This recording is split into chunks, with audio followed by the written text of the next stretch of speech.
Hello, good evening to all of you. तो आज हमें ना जो मैंने बैंकिंग सेक्टर कवर किया है, बैंकिंग सिस्टम, तो बैंकिंग सिस्टम में ऑलमोस्ट आप देखेंगे तो उसके अंतर्गत हमें क्या करना है कि आज उसके जो लास्ट ईयर से बैंकिंग सेक्टर से जो क्वेश्चन आए हैं हम उनको कंप्लीट करेंगे, है ना। तो चलिए क्वेश्चन लिखना स्टार्ट करिए। जो पहला हमारा क्वेश्चन है, जो लास्ट ईयर में कुछ क्वेश्चन आए इस सेक्टर से, वित्तीय समावेशन क्या है, यह अर्थव्यवस्था को कैसे प्रभावित कर सकता है। क्वेश्चन नंबर फर्स्ट, वित्तीय समावेशन क्या है। वित्तीय समावेशन क्या है। समावेशन क्या है, यह अर्थव्यवस्था को कैसे प्रभावित कर सकता है। यह अर्थव्यवस्था को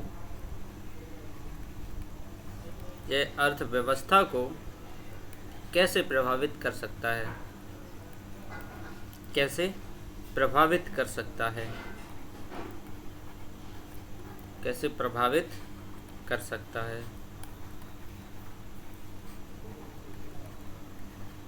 ओके। क्वेश्चन नंबर सेकेंड, वित्तीय समावेशन के उद्देश्य कौन कौन से हैं। क्वेश्चन नंबर फर्स्ट हो गया। नया स्लाइड ले लेते हैं।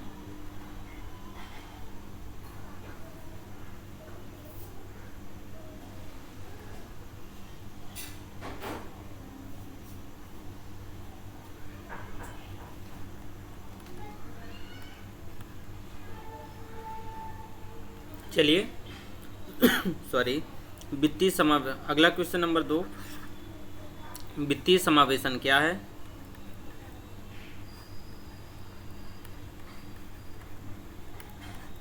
वित्तीय समावेशन क्या है, सॉरी, वित्तीय समावेशन के उद्देश्य।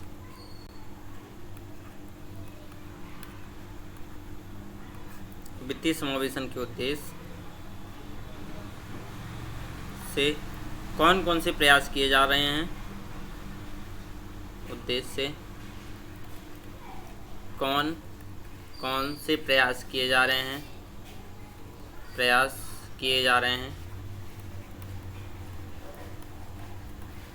कौन कौन से प्रयास किए जा रहे हैं और ये कहाँ तक सफल हुए। और ये कहाँ तक सफल हुए।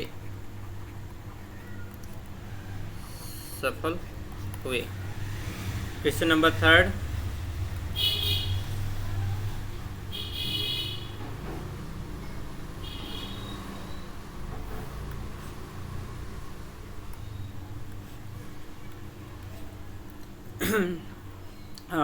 ट्विन बैलेंस शीट यानी द्वितुलन पत्र क्या है।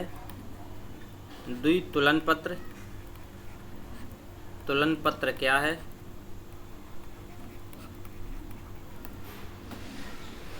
बैंकों के एनपीओ को कम करने के लिए कौन से प्रयास किए जा रहे हैं। बैंकों के एनपीए को, ये सारा सब कुछ पढ़ाया है मैंने, ठीक है ना। एनपीए को कम करने के लिए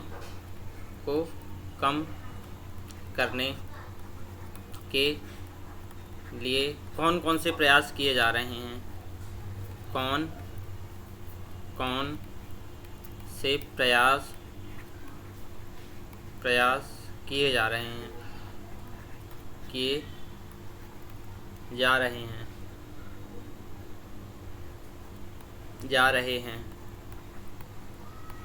ठीक है। सो ये थर्ड क्वेश्चन है।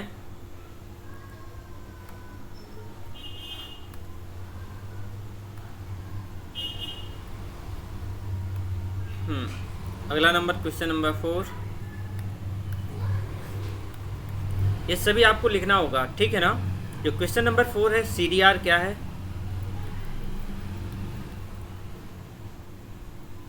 सीडीआर क्या है, सब पढ़ाया है मैंने।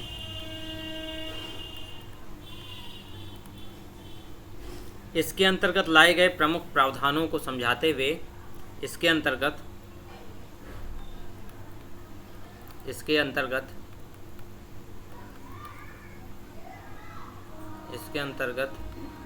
लाए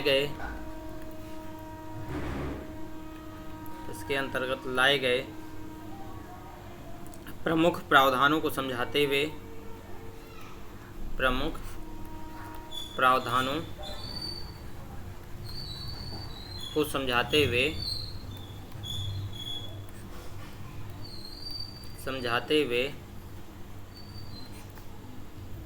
प्रमुख प्रावधानों को समझाते हुए स्पष्ट करें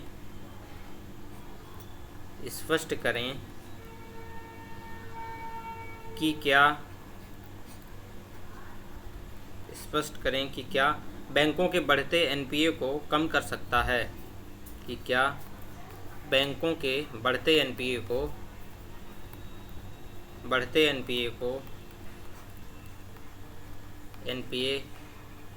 को कम कर सकता है, एनपीए को कम कर सकता है। Question number 5।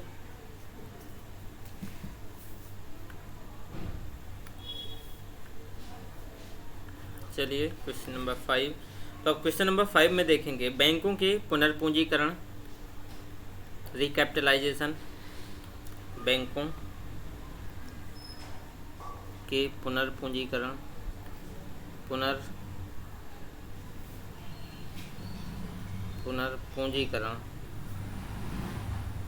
बैंकों के पुनर्पूंजीकरण, ये आरपी में है, ध्यान रखिएगा, ये गलती से एन में लग गया था।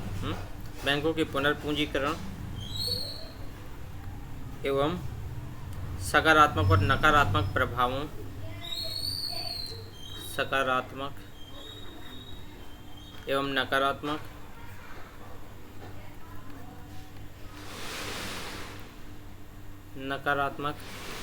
प्रभावों को समझाएं।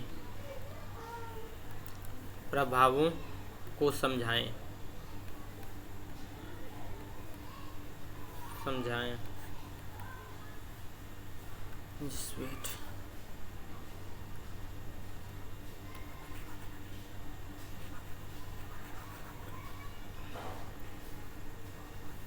पुनर्पूंजीकरण दोबारा से लिख दें, है ना।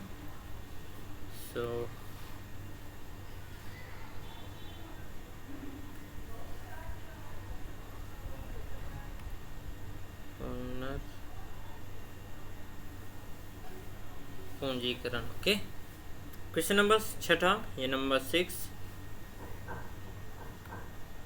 ये सभी आपको क्वेश्चन बैंकिंग सेक्टर के अंतर्गत लिखने हैं, ध्यान रखिएगा। मैंने ये सारा सब कुछ पढ़ाया है। एमएसएमई यानी सूक्ष्म वित्तीय संस्थान, एमएसएमई, और एसएचजी सेल्फ हेल्प ग्रुप, ये बताया था ना मैंने। एसएचजी सेल्फ हेल्प ग्रुप ग्रामीण अर्थव्यवस्था के लिए कैसे इम्पॉर्टेंट हैं। रूरल इकोनॉमी के लिए, ग्रामीण अर्थव्यवस्था के लिए आपको अपने शब्दों में लिखना है, ठीक है ना। अर्थव्यवस्था के लिए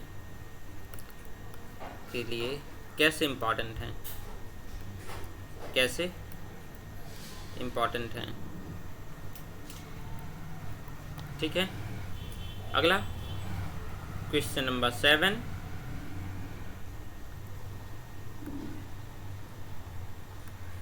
क्वेश्चन नंबर 7 क्या है? सॉवरेन गोल्ड बॉन्ड और मोनेटाइजेशन गोल्ड मोनेटाइजेशन स्कीम, है ना।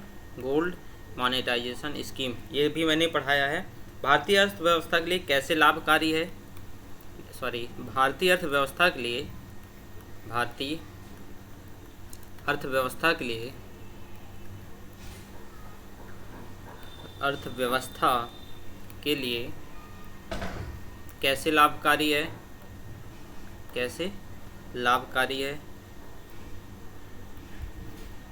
कैसे लाभकारी है, इस संदर्भ में कौन कौन सी चुनौतियां हैं, बताया था ना मैंने। इस संदर्भ में कौन कौन सी चुनौतियां हैं, कौन कौन सी चैलेंजेज हैं, चुनौतियां हैं, ठीक है। सो ये क्वेश्चन रहे हैं आपके आज यहीं तक। कल एक काम करते हैं हम कि इसे ये चैप्टर ऑलमोस्ट समाप्त है, ठीक है। 1-2 चीज़ें रह गई हैं, वो अगले चैप्टर में करवाऊँगा, और फिर हम नेक्स्ट चैप्टर के साथ टुमारो मिलेंगे। हाँ, थैंक यू वेरी मच।